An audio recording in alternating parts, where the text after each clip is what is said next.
بسم اللہ الرحمن الرحیم نحمده ونصلی علی رسوله الکریم اما بعد قال النبی صلی اللہ علیہ وسلم اصحابی کالنجوم فبأیہم اقتدیتم اہتدیتم او کما قال علیہ الصلاۃ والسلام۔ میرے محترم بزرگوں اور دوستوں، اللہ تبارک و تعالی نے ہمیں کچھ اصول اور ضابطے سکھلائے۔ قرآن کریم ہم تک پہنچا، یہ دین ہم تک پہنچا۔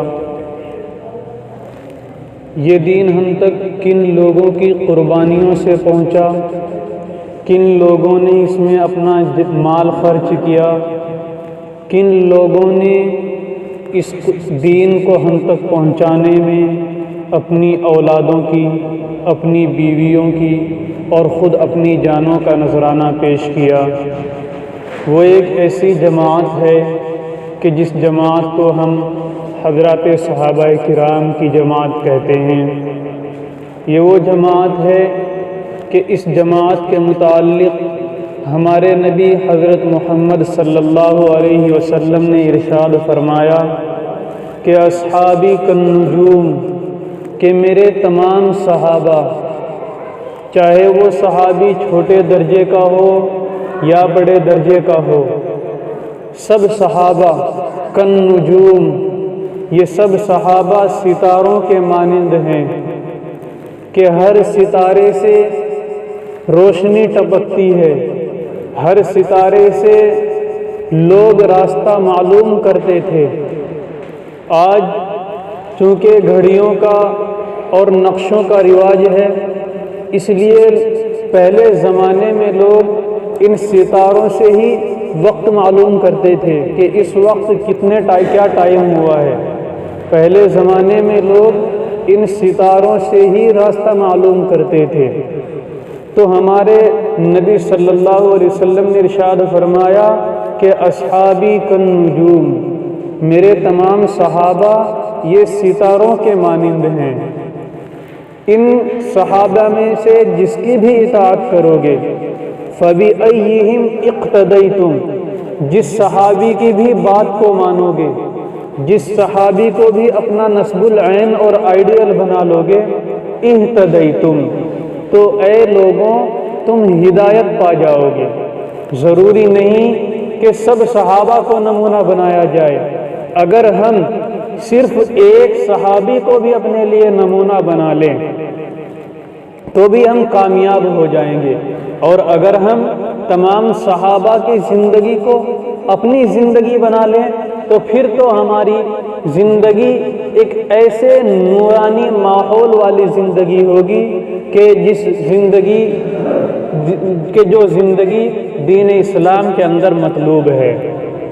ہمارے نبی صلی اللہ علیہ وسلم نے ان صحابہ کے لیے دعائیں فرمائی، اور انہی صحابہ میں بعض صحابہ وہ ہیں کہ جن صحابہ کو اللہ کے نبی نے اللہ سے مانگا ہے اور یہ کہا کہ اے اللہ، دین کو یا تو ابو جہل کے ذریعے تقویت پہنچا یا پھر عمر کے ذریعے تقویت پہنچا۔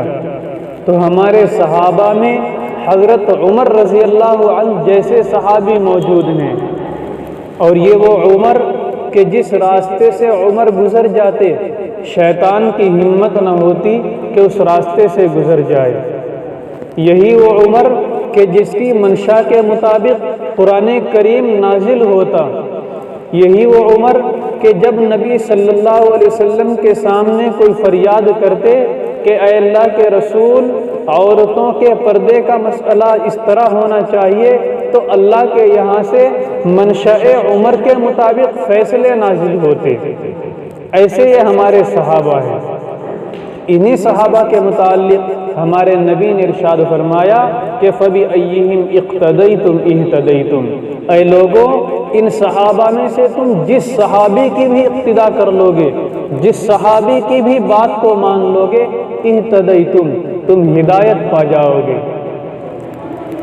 اللہ تعالیٰ نے یہ حضرات صحابہ کی جماعت ایسی جماعت بنائی، یہی وہ صحابہ ہیں کہ جنہوں نے طرح طرح کی قربانیاں اس دین کی خاطر پیش کی۔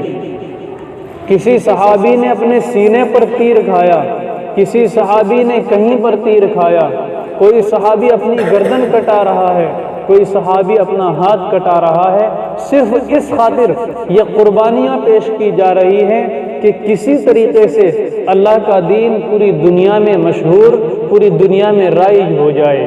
اگر کسی مذہب پر عمل کیا جائے تو وہ مذہب صرف اور صرف اسلام ہو۔ میرے بھائیوں، یہ دین ہم تک ایسے ہی نہیں پہنچا، بڑی قربانیوں کے بعد، اپنی جانوں کو قربان کرنے کے بعد، مال اپنا قربان کرنے کے بعد یہ دین تب جا کر ہم تک پہنچا ہے، ایسے ہی ہم تک یہ دین نہیں پہنچ گیا۔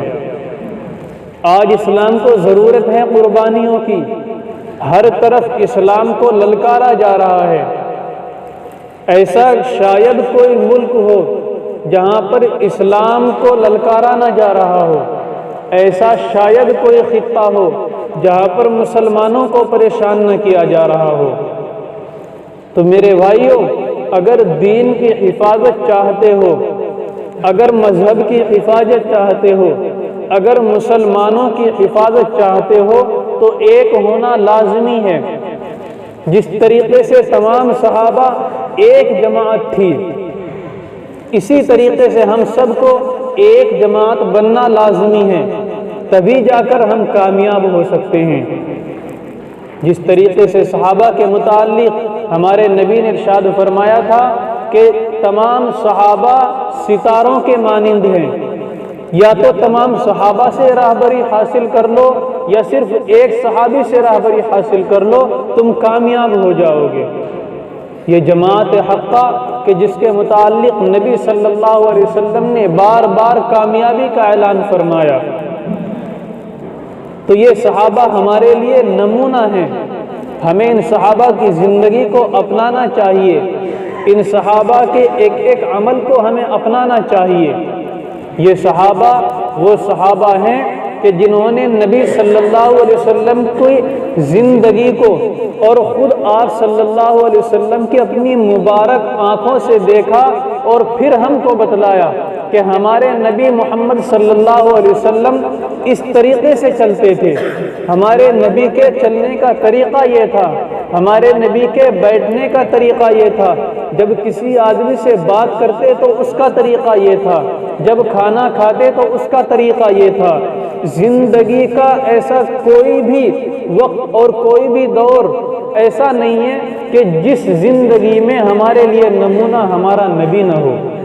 اسی لیے اللہ تعالیٰ نے ارشاد فرمایا کہ تمہارے لیے بہترین نمونہ تمہارے نبی کی زندگی ہے۔ لَقَدْ كَانَ لَكُمْ فِي رَسُولِ اللَّهِ أُسْوَةٌ حَسَنَةٌ کہ اے لوگوں، تمہارے نبی کی زندگی تمہارے لیے ایک بہترین نمونہ ہے۔ آج ہم اپنے نبی کی زندگی کو چھوڑ کر غیروں کی زندگی کو اپنا رہے ہیں، اپنے نبی کی سنتوں کو چھوڑ کر غیروں کے طریقوں پر چل رہے ہیں۔ کیا ہمیں ہمارا نبی کا طریقہ پسند نہیں آتا؟ کیا نعوذ باللہ ہمارے نبی کا چہرہ اتنا بیکار اور اتنا خراب تھا کہ ہم یہودیوں کے چہرے کو اپنے چہرہ بنانے لگے؟ میرے نبی نے ارشاد فرمایا کہ سبحان من زین الرجال باللحیٰ کہ پاک ہے وہ ذات جس نے مردوں کو داڑھی سے زینت بخشی۔ مسلمانوں، ہمارا نبی تو یہ کہے کہ پاک ہے وہ ذات جس نے مردوں کو زینت بخشی، جس نے مردوں کو خوبصورت بنایا داڑھی دے کر، لیکن نعوذ باللہ ہم نے اپنے نبی کی سنتوں کو چھوڑ کر غیروں کے، یہودیوں کے، عیسائیوں کے طریقے کو اپنایا۔ کیا ہمارے نبی کا چہرہ اتنا خراب ہو گیا کہ ہم یہودیوں کے چہرے کو اپنے چہرے جیسا بنانے لگے؟ نہیں ہے مسلمانوں، ہمیں اپنے چہرے کو ہمارے نبی جیسا چہرہ بنانا چاہیے۔ اے مسلمانوں، کیا ہمیں اس وقت شرم نہیں آتی کہ جب ہم اپنے چہروں سے یہ داڑھی اتروا کر نائی کی دکان پر بیٹھ کر نالی کے پانی میں بہا دیتے ہیں؟ اسی داڑھی کی خاطر ہمارے مختلف علماء آج کل ہر دور میں ایسے واقعات پیش آتے رہے کہ اسلام پر جب عمل کرنے والے بہت کم بچ جاتے ہیں تو ان لوگوں کے اوپر ظلم ہونا شروع ہو جاتا ہے۔ ہم دیکھتے ہیں موبائلوں کے اندر ویڈیو آتی ہیں کہ کسی ایک بوڑھے شخص کو پکڑتے ہیں اور اس کی داڑھی پر کینچی چلا دیتے ہیں، صرف اس لیے کہ تو نے داڑھی کیوں رکھی۔ میں نے ایک مرتبہ پہلے بھی ایک واقعہ سنایا کہ ایک جگہ ایک ملک میں داڑھی پر پابندی لگا دی گئی اور یہ کہا گیا کہ داڑھی رکھنا لازمی نہیں ہے۔ ایک وکیل کھڑا ہوا اور اس نے جا کر سپریم کورٹ میں اپنی درخواست دائر کی اور کہا کہ داڑھی رکھنا اسلام کے شعار میں سے ایک شعار ہے۔ سپریم کورٹ نے فیصلہ دیا کہ فلاں دن مقدمہ چلے گا، اپنے دلائل لے کر آ جانا۔ وہ وکیل ہر طرح کی دلیل دے چکا، سپریم کورٹ نے تمام دلیلوں کو مانا اور یہ کہا کہ تم جتنی بھی دلیلیں دے رہے ہو یہ سب دلیلیں درست ہیں، صحیح ہیں، مگر داڑھی رکھنا اسلام کا جز نہیں ہے۔ یہ سپریم کورٹ نے فیصلہ سنایا اور سناتے ہوئے یہ کہا کہ اگر داڑھی رکھنا اسلام کا جز ہوتا تو اے وکیل تیرے چہرے پر بھی داڑھی ہوتی۔ تو اے لوگوں، اپنے نبی کی سنتوں کو اپنی زندگی میں لاؤ۔